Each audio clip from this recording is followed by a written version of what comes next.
सुर्खियों में।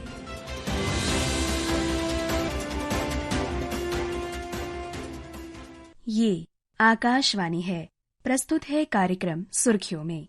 इसके अंतर्गत सुनिए पूर्वोत्तर भारत के समग्र विकास में सरकार के परिवर्तनकारी प्रयासों पर चर्चा। इसमें भाग ले रहे हैं राजनीतिक विश्लेषक दीपक दीवान और पत्रकार नीलाभ श्रीवास्तव। प्रधानमंत्री नरेंद्र मोदी आज नॉर्थ ईस्ट के क्षेत्रों के दौरे पर हैं। वैसे तो ये दौरा उनका 3 दिन लंबा है, जो आज वो दिल्ली से निकले हैं। वो यहाँ से आज का दौरा जो है वो मिजोरम, मणिपुर, आसाम और उसके बाद पश्चिम बंगाल और बिहार भी वो ट्रैवल करेंगे। आज का जो हमारा ये डिस्कशन है हम उस पे रखेंगे जो नॉर्थ ईस्ट में प्रधानमंत्री जो कि मिजोरम और मणिपुर गए और उसके बाद आसाम में गए। और ये एजेंडा जो है प्रधानमंत्री मोदी के दौरे का वो है इंफ्रास्ट्रक्चर के जितने भी प्रोजेक्ट्स हैं इन स्टेट्स में उनको इनॉग्रेट करना, और साथ ही साथ ये सेक्टर्स जिनमें प्रधानमंत्री ये प्रोजेक्ट्स को इनॉग्रेट कर रहे हैं वो रेलवे से, सड़क परिवहन से, एनर्जी, खेलकूद, इन सभी से जुड़े हुए हैं। सबसे पहले हम बात करते हैं मणिपुर के बारे में। हम सभी जानते हैं कि मणिपुर में एक एथनिक वायलेंस का एक इशू रहा है पिछले मई 2023 से, और प्रधानमंत्री का ये उसके बाद का पहला दौरा है। प्रधानमंत्री ने इस बात को भी बहुत इफेक्टिव तरीके से रखा। उन्होंने कहा कि peace is paramount for progress. उन्होंने इस बात पर बल दिया कि शांति की बहुत जरूरी है अगर हम किसी भी डेवलपमेंट, विकास की बात करते हैं। सौहार्द का एक मजबूत सेतु उन्होंने कहा कि जो हिल्स, और हम सभी जानते हैं मणिपुर में हिल्स और वैलीज में रहने वाले जो 2 तरह की कम्युनिटीज हैं उनके बीच एथनिक कॉन्फ्लिक्ट थे और वो संवाद की बात कर रहे हैं। इस बारे में जो प्रधानमंत्री ने कहा एक बार उसे सुन लेते हैं। मुझे संतोष है कि हाल ही में हिल्स और वैली में अलग अलग ग्रुप्स के साथ समझौतों के लिए बातचीत की शुरुआत हुई है। मैं सभी संगठनों से अपील करूंगा कि शांति के रास्ते पर आगे बढ़कर अपने सपनों को पूरा करें, अपने बच्चों के भविष्य को सुनिश्चित करें। और मैं आज आपको वादा करता हूं, मैं आपके साथ हूं। मैं आपसे सबसे पहले जानना चाहूंगा कैसे देखते हैं आप इस दौरे को। एक पूरा परिप्रेक्ष्य है नॉर्थ ईस्ट के कंटेक्स्ट का, और साथ ही साथ स्पेसिफिकली आज मणिपुर गए हैं प्रधानमंत्री मोदी 2023 के बाद, तो किस तरह का आप समझते हैं ये दौरा है? सबकी नजरें मणिपुर के ऊपर टिकी हुई हैं, क्योंकि मणिपुर खबरों में था 2 साल से ज्यादा टाइम हो गया।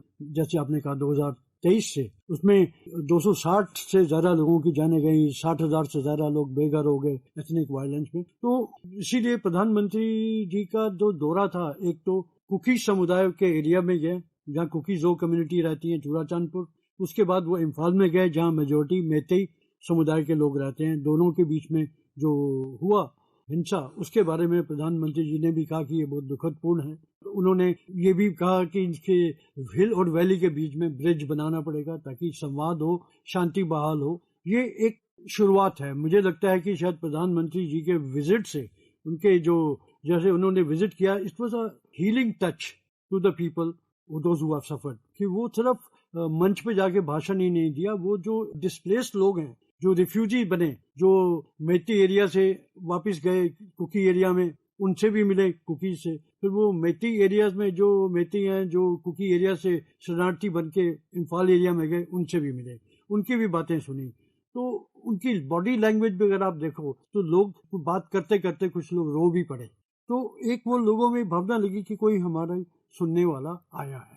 तो ये एक चीज थी जो देखने को मिली आज। और मुझे लगता है कि जो प्रधानमंत्री जी ने अपील करी है कि शांति बहाल करने के लिए ये सब आपको करना पड़ेगा, मेरे ख्याल से लोग सुनेंगे और आगे बढ़ेंगे। बिल्कुल। आप अभी मेंशन कर रहे थे कि जो कम्युनिटीज डिस्प्लेस हुई हैं, इंटरनली डिस्प्लेस पीपल जिन्हें भी कहा जा रहा है, तो उसके लिए भी कुछ इनिशिएटिव्स का घोषणा किया प्रधानमंत्री ने। उन्होंने बताया कि करीब 7,000 कुछ नए घर बनाए जा रहे हैं। हम इस बारे में जो प्रधानमंत्री ने कहा एक बार उसे सुन लेते हैं। मणिपुर में शांति और स्थिरता आए, यहाँ के लोगों के हित सुरक्षित रहे, जो कैंपों में रहने को मजबूर है उनका जीवन फिर पटरी पर आए, इसके लिए हमारी सरकार निरंतर काम कर रही है। सरकार द्वारा विस्थापितों के लिए 7,000 नए घर स्वीकृत किए गए हैं। हाल ही में केंद्र सरकार ने मणिपुर के लिए लगभग 3,000 करोड़ रुपए का विशेष पैकेज भी घोषित किया है।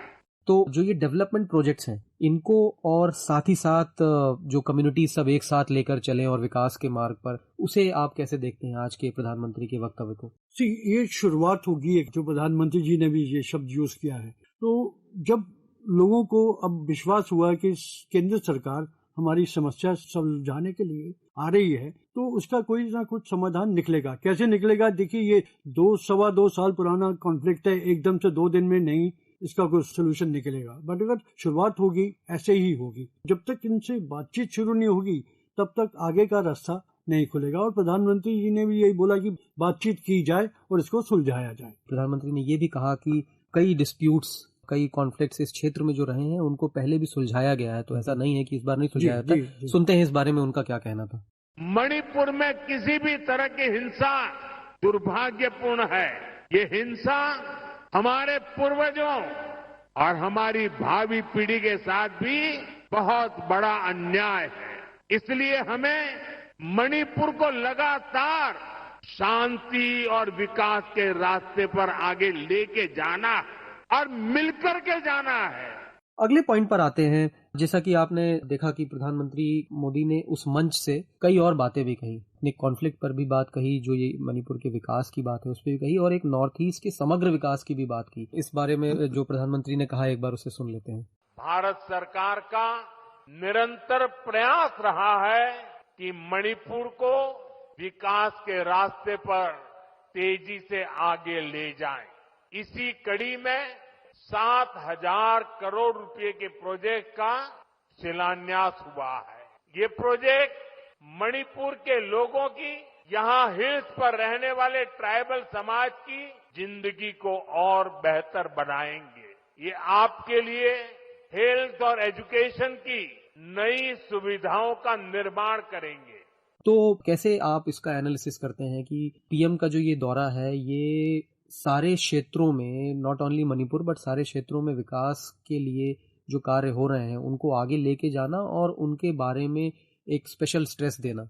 अब दौरा जो प्रधानमंत्री जी का नॉर्थ ईस्ट में होता हूँ, वो हमेशा एक स्टेप होता है फर्दर डेवलपमेंट, विकास। क्योंकि मोदी सरकार का एक लक्ष्य था, जो अभी वो उस पर लगे हुए हैं पूरे बल से, कि नॉर्थ ईस्ट को भारतवर्ष के जितने राज्य हैं उनके बराबर विकसित करना।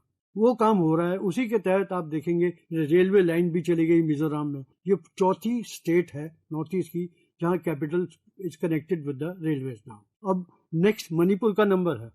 ये मणिपुर में अगर ये हिंसा ना हुई होती 2 साल, तो शायद वो भी प्रोजेक्ट पूरा हो गया होता। मगर अब हम इम्फाल तक रेलवे लाइन का प्रोजेक्ट है और वो जल्दी पूरा होगा। तो देखिए, अगर पीस नहीं होगा तो प्रॉस्पेरिटी नहीं आएगी। तो ये पीस तो जो है, it's a foundation of prosperity, progress and happiness.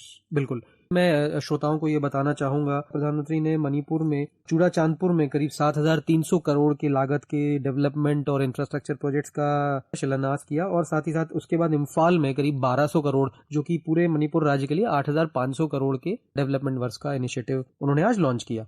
Mizoram की तरफ बढ़ते हैं। मिजोरम में भी प्रधानमंत्री सबसे पहले दौरे का शुरुआत आइजॉल से हुआ, मिजोरम के राजधानी से, और वहां पर करीब 9,000 करोड़ के जो डेवलपमेंट प्रोजेक्ट्स हैं या जो विकास के प्रोजेक्ट्स हैं उनको उन्होंने रखा। वहां से उन्होंने कई बातों को केवल उस स्टेट के लिए नहीं, एक लार्जर उनकी जो थॉट प्रोसेस है या जो उनका एजेंडा है उसकी बात की। उन्होंने कहा कि हमें इंश्योर करना है कि विकास की जो दर चल रही है और विकास की जो गति बाकी भारत की है वैसी ही नॉर्थ ईस्ट के स्टेट्स की भी हो, और बहुत जरूरी है कि वोट बैंक पॉलिटिक्स का एक उन्होंने जिक्र किया। उन्होंने कहा कि ये क्षेत्र वोट बैंक पॉलिटिक्स के कारण पीछे रह गया। क्या मायने हैं इनके स्टेटमेंट के? आप 2014 से पहले की हालत देखिए नॉर्थ ईस्ट की, और आज की देखिए, टोटल पिक्चर चेंज हो गई है। डेवलपमेंट है। 2014 में आते ही मोदी सरकार ने सबसे पहला एक ठोस कदम लिया, लुक ईस्ट को एक्ट ईस्ट बोलो, देखना नहीं है, एक्ट करना है। उसके तहत सबसे पहला कदम लिया, पूरे नॉर्थ ईस्ट में जहां जहां मीटर गेज थी उसको ब्रॉड गेज में बदला। उसका नतीजा ये हुआ कि आज उन्होंने जो झंडी दिखाई राजधानी एक्सप्रेस को, वो अब दिल्ली से कनेक्ट कर रही है। आप कह रहे थे अब रेलवे के पटल पे, रेलवे के नक्शे पे मिजोरम आज आ गया है। इस बारे में जो प्रधानमंत्री ने कहा, एक बार उसे सुन लेते हैं। This is a historic day for the nation, particularly for the people of Mizoram. From today, Aizawl will be on India's railway map. और साथ ही साथ आप जो स्टेप्स बता रहे थे उसमें डोनर मिनिस्ट्री का क्रिएशन भी है शायद। जी बिल्कुल, सी डोनर मिनिस्ट्री जो है एज अ प्लानिंग कमीशन की तरह काम किया है उन्होंने to develop north east region. और उसमें क्या होता है, डोनर मिनिस्ट्री के पास हर मंत्रालय का 10% फंड जो है नॉर्थ ईस्ट के लिए रखा जाता है। तो उसमें donor ministry plays the key role for project clearance and funding. Mizoram में भी प्रधानमंत्री ने एक आम सभा को संबोधित किया, उनके वक्तव्य को सुनते हैं, उसके बाद आगे बढ़ते हैं। Recently, next generation GST reforms have been announced. This means lower taxes on many products, making life easier for families. Before 2014, even daily essential like toothpaste, soap and oil were taxed at 27%. Today, only 5% GST is applicable. प्रधानमंत्री मोदी ने अभी GST reforms की भी बात की और उन्होंने बताया कि किस तरह से जीएसटी के जो रिफॉर्म्स हैं सितंबर 22 से जिनको लागू किया जाना है वो किस तरह से चेंज करेंगे, सभी के जीवन में कैसा परिवर्तन लाएंगे। और साथ ही साथ नॉर्थ ईस्ट को उन्होंने एक मेजर हब कहा, एक प्रमुख केंद्र कहा एंटरप्रेन्योरशिप का, साथ ही साथ स्टार्टअप्स की बात की, नए एवेन्यूज की बात की, न्यू टेक्नोलॉजी की बात की, जॉब्स की बात की। तो ये कैसे आप समझते हैं कि ये क्या एनालिसिस है प्रधानमंत्री का और क्या स्टेप्स उन्होंने अभी तक लिए हैं? मैं आपको बताना चाहूंगा, प्रधानमंत्री जी ने एक विजिट में ये बोला था कि जो इंग्लिश लैंग्वेज में सी है कि नॉर्थ ईस्ट को 3 सी चाहिए, कम्युनिकेशन, कॉमर्स एंड कनेक्टिविटी। तो इसको मद्देनजर रखते हुए पूरा काम नॉर्थ ईस्ट में किया गया है और किया जा रहा है। फिर दूसरी बार उन्होंने बोला था कि नॉर्थ ईस्ट में चाहिए हीरा, HIRA, highways, railways and Airways. आप देखिए पूरी तरह से काम हुआ है और हो रहा है। विजन है कि पूरी जो स्टेट्स है नॉर्थ ईस्ट की सारी कैपिटल्स को रेलवे नेटवर्क से जोड़ा जाए। अब जहां ये कनेक्टिविटी है सिर्फ पैसेंजर की फैसिलिटी के लिए नहीं है, इसमें आप देखिए सबसे सस्ता जो भाड़ा होता है, फ्रेट होता है, वो रेलवेज का होता है एक सामान भेजने के लिए। और नॉर्थ ईस्ट में पूरी हर स्टेट की अपनी स्पेशलिटी है। Abundance of fruit, horticulture, agriculture, floriculture, आप नाम लो और सब कुछ है, अथाह संभावनाएं हैं। तो वो सब जो है उससे रास्ता खुलता है एक नया। दूसरी बात यह है कि नॉर्थ ईस्ट जो है पूरा is a gateway to south east Asia. क्योंकि म्यांमार में अभी हालात ठीक नहीं है, वो ट्राइलेटरल हाईवे जो है अभी शुरू नहीं हुआ।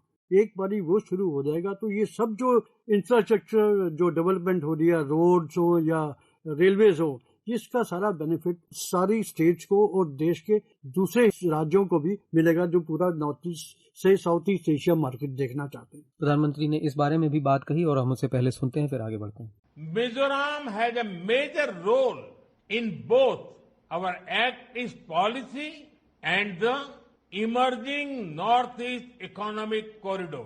With the Kaladan multi-modal transit transport project and Serang Humang Buchehua rail line, Mizoram will also get connected to the Bay of Bengal through Southeast Asia. तीसरा पड़ाव हमारी बात हो रही थी, आपने बताया कि प्रधानमंत्री आसाम क्यों जा रहे हैं। मैं श्रोताओं को बताना चाहूंगा कि भारत रत्न भूपेंद्र हजारिका जी के एक स्पेशल ट्रिब्यूट मीटिंग में और वो वहां पर जा रहे हैं। उनका जो बर्थ सेंटेनरी है भूपेंद्र हजारिका साहब का, आज का जो प्रधानमंत्री का प्रोग्राम है आसाम में, क्या है ये प्रोग्राम, प्लीज हमारे श्रोताओं को बताएं। असम सरकार ने भूपेंद्र हजारिका का 100वां सेंटेनरी मतलब बर्थडे जो 8 तारीख को था, 8 सितंबर का था, उसको सेलिब्रेट कर रहे हैं पूरे साल के लिए, 12 महीने के लिए। तो एक इवेंट दिल्ली में हुआ था 8 तारीख को ही, अब आज गुवाहाटी में हो रहा है जिसमें प्राइम मिनिस्टर जा रहे हैं। वहाँ 1000 आर्टिस्ट भूपेंद्र हजारिका जी के 14 गाने पेश करेंगे प्रधानमंत्री के सामने। Bhupendra Hazarika is not unknown name, बहुत पॉपुलर है, घर घर में लोग जानते हैं इनका नाम। तो उनको ट्रिब्यूट देने के लिए प्रधानमंत्री जी भी वहाँ गए गुवाहाटी। तो सारा ही ये दौरा जो है प्रधानमंत्री का infrastructure, culture, peace, harmony between communities, इस सभी को लेकर चलने की एक प्रयास है, एक कवायद है। हमसे बात करने के लिए धन्यवाद। Thank you. अभी आप सुन रहे थे पूर्वोत्तर भारत के समग्र विकास में सरकार के परिवर्तनकारी प्रयासों पर चर्चा। इसमें भाग ले रहे थे राजनीतिक विश्लेषक दीपक दीवान और पत्रकार नीलाभ श्रीवास्तव। ये कार्यक्रम आकाशवाणी के समाचार सेवा प्रभाग द्वारा प्रस्तुत किया गया। इसे आप हमारे mobile app news on AIR और YouTube channel news on AIR official पर भी सुन सकते हैं। सुर्खियों में।